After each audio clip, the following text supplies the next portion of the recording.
Okay, hi. In today's video, we're going to talk about keyword match types and something that's called keyword cannibalization or audience cannibalization when it comes to setting up Google search ads and Bing or Microsoft ads as well. Basically it would apply there as well. What had it actually inspired me to make this video here was the common question that I get about, Corey, I have keywords in my account and they're somewhat similar, and I'm just wondering, how do you you're always trying to analyze on an individual keyword by keyword basis what is the performance of one keyword versus another, and if you use a modified broad match or a broad match keyword, Google's got to kind of decide on their own which keyword it should pick for the data. As well as, if you're using one keyword per ad group, which would then have one keyword per ad, which is the SKAG model, here is what that's called, which I use on all my campaigns, then what ad's actually going to get shown. And if you always want to do one keyword per ad group, by the way, because that's going to get you the most clicks, lowest cost per click, and most profit that way. But with that, a lot of people then basically have this dilemma of, should I use a modified broad match keyword match type and basically deal with the cannibalization that I'm still going to get in the ad account with Google trying to figure out, should it be one keyword or the other, because there's going to be some overlap. As modified broad match, as you know, it's the plus, if you had high-end shoes as a keyword, it's going to be plus high, plus in, plus shoes. And basically you had another keyword that's expensive shoes, and if they type in expensive high-end shoes, it's still, Google's got to determine which keyword to have the thing show up on. It could go either way. And so what I'm also going to explain to you on this video is how I actually set up my ad campaigns to minimize as much of that as possible. Yes, it is a valid concern of having the cannibalization that's there. It goes for, even if you're running Facebook ads, a lot of times people have a question about that. How do I get one audience to not overlap another, which kind of always will. But what you can do is negative, like in a particular, like a Facebook ad, you can use one negative audience. So if you have two ad groups with two different audiences and you don't want them to overlap, you can run a negative audience on one, which is the second audience, on the first audience, and then the vice versa, have the first audience as a negative on the second audience, and have it in two different ad groups. And for running Google search ads, it's the same exact thing. So again, why does this matter? Basically, and when it comes down to it, is the wider the match type or looser the match type, the more you're going to run into potential cannibalization on your account and less control you're going to have. And the tighter things are, the more control you get, but essentially you're going to have no long tail keywords, which is a big problem. Some of the best performing, highest profitable campaigns that I've ever had was in a situation where I was able to run, all modified broad match keyword match types there for all the keywords, and then thousands of negative keywords, because you're getting the best of both worlds. You're going to have the modified broad match, which is going to get you all the long tail searches. If they type in high-end shoes by X, or high-end shoes in size 6, even though we don't have a landing page for that or an ad for that, we want the high-end shoes an ad group to show up for that particular person. That keyword's not going to get, is going to be a more qualified buyer, so therefore we want that particular searcher even more than the high-end shoe searcher, so to say. So, I'll always use modified broad match on almost every account unless I'm just unable to get results on that no matter what, and then I'll go to phrase match, and then if necessary I'll go to exact match. But there's a little trick that I used in order to kind of also eliminate some of the cannibalization, which is that negative audience system basically that I spelled out, which in this case what I will do is, if we have two keywords, I'm going to take a look at the keywords themselves and I'm going to see what's different about them. If it's shoes, and I have a keyword that's high-end shoes and then expensive shoes, I'll use the word expensive as a negative keyword in the ad group with the high-end shoes in it, and vice versa, which is going to do a lot better job all in itself than to silo out as best as possible what are the different searches that you have. I mean, basically, there are some situations like if you had two keywords, high-end shoes, expensive shoes, and the user types in high-end expensive shoes, even if you do that, Google in that particular case is going to get somewhat confused. But the algorithm also kind of recognizes a little bit more so what you want, and at least then it's going to, on the ones that are right in the middle, it's going to test it, and then it's going to put everything in one versus the other.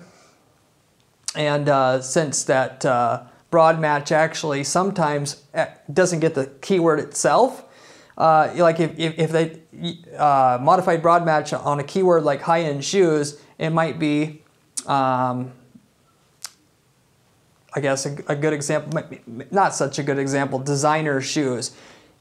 There's synonyms that it will pull in. And so that's why in this particular case, so normally I'll always use modified broad match if I can, because you're going to get all the long tail searches in that market, what are going to have a lower cost per click and a higher conversion rate, therefore higher profitability, but then also use the negative keywords there to silo out each individual ad group, which will still have one keyword in each ad group, to have as much control over the targeting on each keyword that we have, so we can assign unique bids to each keyword and have as least keyword cannibalization that you could possibly have there. So, it still allows you to have the one keyword per ad group system, given that you do have that negative matching in there, which you do want. I'll set up all my campaigns with one keyword per ad group because it allows you to have an ad that's a lot more closely related to what people are searching for on a case-by-case basis, which gets you much better performance, higher click-through rates, lower cost per clicks, you know, higher percentage of people in the market to click on your ad, therefore more of the available market share to get there on Google or on Microsoft ads. And then so with that negative keyword siloing system that I've just mentioned to you there, you get kind of the best of both worlds. You have broad reach still with much tighter matching, so you could get the long tail with the ability to also run the one keyword per ad model and much higher click-through rates, which translates into more profit all the way down the line. But also going one step further there, usually I won't also just run modified broad match. There's a couple other scenarios here that also helps enhance that particular style, which I'll run with pretty much all our campaigns, which is I'll run either modified broad match with an exact match keyword inside the ad group itself, and which is pretty self-explanatory. High-end shoes, if it's plus high, plus in, plus shoes is one keyword. I'll also have it with brackets, high-end shoes, and that's how we'll run each ad group. So there's not really one keyword per ad group as much as having, you know, you have the same keyword in two different match types. Some people actually use the exact phrase and modified broad match. That I don't actually use that. I found it works better to use modified broad match with exact match and leave out phrase match in that case for the most part, and that works pretty well for me. I've tested it both ways. The other thing that I'll also do is in a particular situation, so if I'll run modified broad match because of what I had said, you usually want to have all the long tail searches you can while still having some reasonable amount of control on your ads and to avoid keyword cannibalization, and you can really refine your bids. That if modified broad match doesn't produce the cost per lead or cost per sale that we're looking for the ROI, then I'll have a mixture of modified broad match and phrase match, which what I found works really well with that is to have all the words with 4 different distinct words in the phrase itself or more. I'll use modified broad match. So for high-end shoes, that particular keyword, I will, if it's red high-end shoes, versus high-end shoes, which would make it 4 actual words in that whole phrase, I'll use modified broad match because you know, we want those long tail searches. However, if it's a shorter search, we don't, basically it's bringing in, so that on modified broad match all on its own, it's bringing in just too much junk, it's weighing down the campaign. Then we'll just run phrase match. So anything 3 words or less, use phrase match. Anything 4 words or more, I'll use modified broad match. Therefore, we can still get the best of both worlds, still get a lot of the long tail, but long tail in a more controlled way than modified broad match all in itself will be able to do. And so you can run modified broad match and phrase match, and then in that particular case, the ad groups, which have a keyword in modified broad match because there's 4 terms or more, I'll have exact match with it. And then the ad groups that have the keyword with 3 words or less that now have phrase match, I'll have exact match with it as well. And so with that, you can then assign a bid exactly for the term itself, which will perform very differently than the long tail.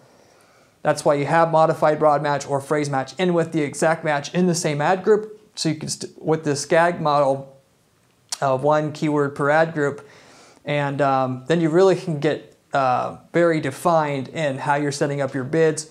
You know, the long tail, what that's worth versus the short tail, and you can set your bid separately. And overall, that it works pretty well, or is the system that works pretty well on virtually every search campaign that I ever set up. I've set up hundreds of search campaigns, tested it every which way, and this is the model that provides the most reach and control to get the maximum profit in a given market with only so much, you know, reach.